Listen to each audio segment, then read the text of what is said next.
What's going on, guys? My name is Nick, and welcome back to the Nickelodeon Express, where I like to express my opinions on a variety of different topics. Today's video, I got a couple requests to talk about Nickelodeon shows, and so in doing so, I chose 5 shows from Nickelodeon, either live action or animated, that helped shape me and my love for TV and film, and basically shaped my childhood growing up as well. So that being said, hope you enjoy this video, and let's get into my top 5. So coming in at number 5 is Icarly. This is a Dan Schneider created sitcom for the Nickelodeon channel. And back then, this is when Nickelodeon was making some pretty top tier TV shows still. And when I say this is at number 5, this is not because I have any dislike for the show. These are literally my 5 shows from Nickelodeon just in general that I like, all just varying degrees, and in this specific list, this comes in at number 5. So iCarly, I remember watching it when it was on TV. I didn't watch it from the beginning when it was on air, but I started watching it through the halfway point and I caught up, and even by the end, it's one of those shows that actually got a goodbye finale where you actually got to see the characters move on, and it wasn't just like an open-ended ending. It was actually a physical ending that they made, and I really liked that about this show. Really helped make it feel like a show that you could care about the characters, and from them growing up to being young adults, it really just showed how this specific sitcom worked and the format they made for it. I was like the perfect age for this show, just to kind of grow with these characters as well. They're slightly older, but I still was able to grow and feel with them, and I always liked the cameos that other actors or characters from the internet or just other shows, I guess. I mean, they had Tina Fey, Jimmy Fallon, Lucas Cruikshank, who played Fred, Victoria Justice before Victorious. They had a variety of different people in there, and it just has so much iconic lines from Jerry Trainer, from Noah Monk, who played Gibby. Just amazing thing. It's just one of those iconic Nickelodeon shows, and without it, definitely would not have... Well, I would still have my childhood, but it's just really helped get through those early years of my life. Coming in at number 4 is Spongebob Squarepants. And this is obviously not live action, it's an animated show, but from my current memory, this is one of the earliest shows or animated shows, whatever you want to call that, I can actually remember. I remember I was 4, and I remember I was having an actual conversation with a person in my preschool class about SpongeBob. I think it might have been in its 3rd season or so. And I just remember talking to somebody I knew in preschool at 4 years old about SpongeBob. And I do have a decent memory, and that stands out to me because even though SpongeBob went past its due date at season 4 or 5, I can't believe I actually remember talking to somebody about an actual show at the age of 4.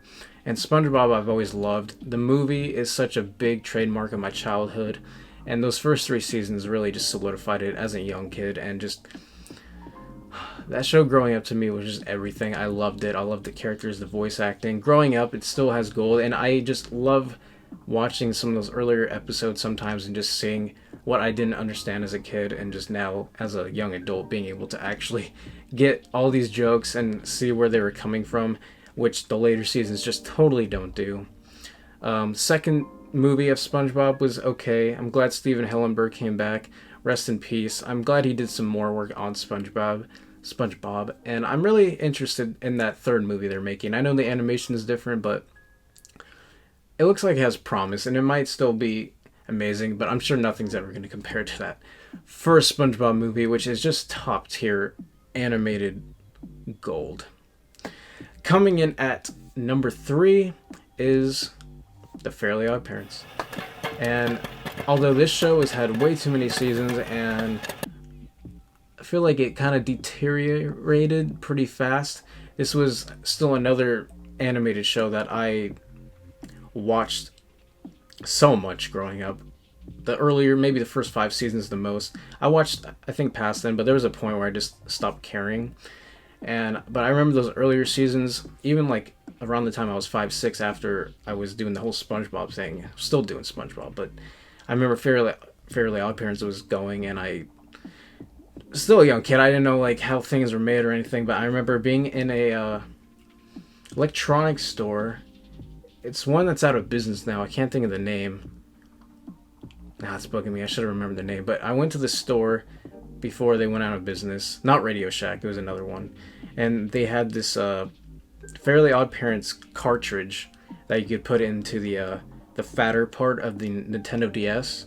It was the bottom part. I can't remember which one that was called. But it had 3 episodes of Fairly Odd Parents on it. And I remember before I had any type of portable DVD or PSP or before even a smartphone was a thing, I remember I had my Nintendo DS, the first DS Lite, I believe, just the original one, and I would watch the actual, like, those 3 episodes they were in that Nintendo DS, and that was like the highlight of my day when I did that, and I never minded rewatching them, and that was like the first type of device thing I had where I could watch something portable, and it was awesome.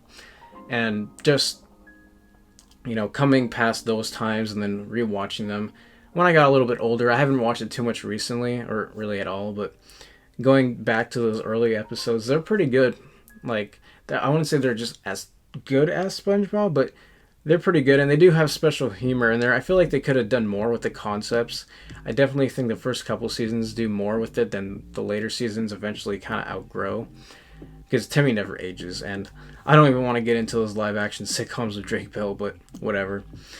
My favorite episode, I think, is Channel Chasers. That one was a very standout episode. I remember just wanting to rewatch that one all the time.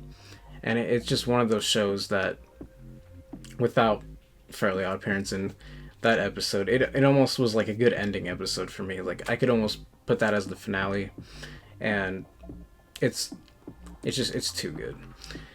Coming in at number 2 is Jimmy Neutron. Now this one was hard because it's Jimmy Neutron. This show just has such a special place in my heart with the other shows as well, but this one's particularly, I always felt like it was just a bit higher level, especially because of the animation. I always liked the animation, and the voice acting, the characters I always liked. I'm really sad I didn't get more than 3 seasons, but in the same time it makes it kind of better because it's a smaller scale.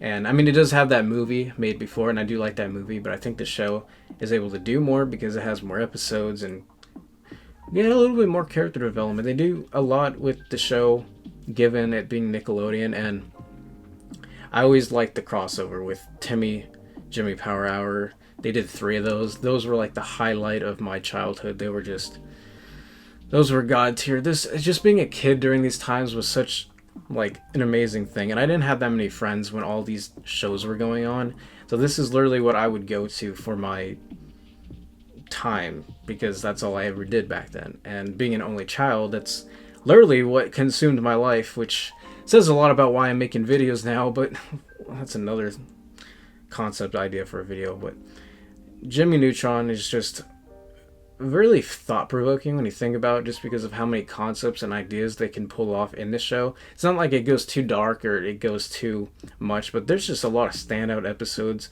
There's one with a burger that becomes futuristic and then flies into space with aliens. There's an episode where Tim Allen plays a game show host, which comes from like the battle of the death, I guess. I mean, they kind of talk about death. Some of these shows do. And basically, I just feel like these shows have such high regard because of just how much was thought about. I think the early 2000s are just such a great time, and I'm glad I was a kid. Sometimes I wish I was just a younger adult or teenager so I could enjoy them more in its prime, but still being able to watch them, it's purely just really good entertainment, and without it, I feel like it would just be missing a big chunk of my life. Wow. I was having a little bit of an emotional moment there. Anyway, coming in at number 1. You know what? I'm gonna break my rule right now. I was thinking about it in my head just now, going off script. I was gonna say Dragan Josh, so this list is gonna be 6 now. I'm changing it to 6 because I can't not mention this one. So pretend that the first 4 I said was the first 4 and that it's going to be a list of 6 now, not 5. So coming in at number 2 now is Dragan Josh. Sorry, again. Dragan Josh is a live-action sitcom that that one is probably the best sitcom to come to kid television. It's just gold. I mean, the first season is kind of like that typical Dan Schneider created Nickelodeon sitcom, but once you get to that second season, it like progressively gets better. And that fourth season just does a bunch of like things. Like, it doesn't have an ending unless you call the Christmas movie an ending, which I guess it is. It's a good movie, good ending. But it doesn't have an ending for the show like Icarly did, and I kind of wish it did, but besides that, the show in general is just really well written. There's a lot of deep episodes. Everyone knows the Josh is Done episode is a standout. Just the show is just, they just did everything right. It's just got everything teenagers were kind of like, just the whole vibe. Two brothers. It's literally unprecedented for how good it is, and the comedy is gold. It's really good, man. Like, I can't believe how good it is. It's really sad that not that many other shows on Nickelodeon can come to that level. I mean, obviously Zoe 101, Victorious, they have goodness in them, but Drake and Josh was like the epitome of a great Nickelodeon sitcom, and like it just got progressively better. So that's one I had to mention. That's why I messed up the list, and I just was like, you know what, instead of it being 5, 6 makes it more well-rounded. And my actual number 1 is Danny Phantom. This animated show is my favorite one. I love SpongeBob. I love Jimmy Neutron. I love Fairly OddParents. I love them all. This one, created by Butch Hartman, just like Fairly OddParents. It's different. It's, you know, I really wish I had more seasons, man. It has 3. I like the ending.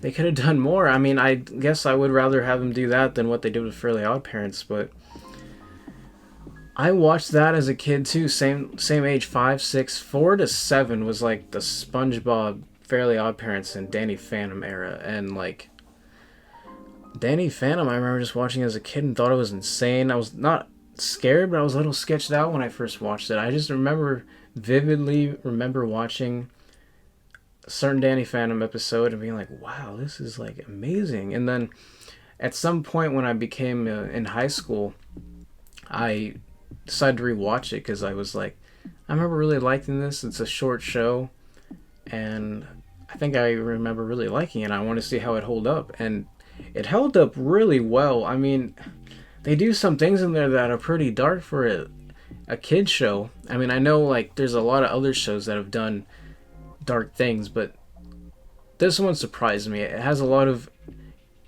it is really well fleshed out. I just feel like they could have done so much more even if they kept it going, but with what they did, it was still phenomenal. And I just kind of wish I would have known the dynamic, how it would be with the entire gang after the show ended. Just like maybe even one more season. Just make it like 4 seasons, man. I really wish. That show was just like a cult classic, I think. It does everything I want, and it just, I don't know. Like, I always, like, when I became a freshman, I think is the first time I watched it again after a long time. And every year I started to make it a tradition where I just would watch the entire show because I thoroughly liked it that much, and I thought it was that phenomenal to rewatch. And so I haven't watched it this year. I might not have watched it last year, but definitely 2018 I watched it. I could have watched it last year. I just don't remember, but it's still in my mind really well. There's a tons of things about it I could keep going on about, but it comes in at number 1. Sorry again for the confusion of the list. I guess I misthought my list real quick. I don't know. I just wanted to talk about both Drake and Josh and Danny Phantom, so that's what happened. But again, these 6 shows, not 5, 6, are just really what shaped my childhood and just growing up and just being an only child kid that didn't have much to do but watch cartoons and TV. And another reason why I'm into probably all these movies and shows that I like to do now. So again, guys, I hope you enjoyed this video, and please express your comments about your Nickelodeon shows or just your thoughts and opinions about how you watched or grew up in your early childhood years. And I hope to get you to view my next episode or my next video. That being said, guys, hope you have fun. See ya.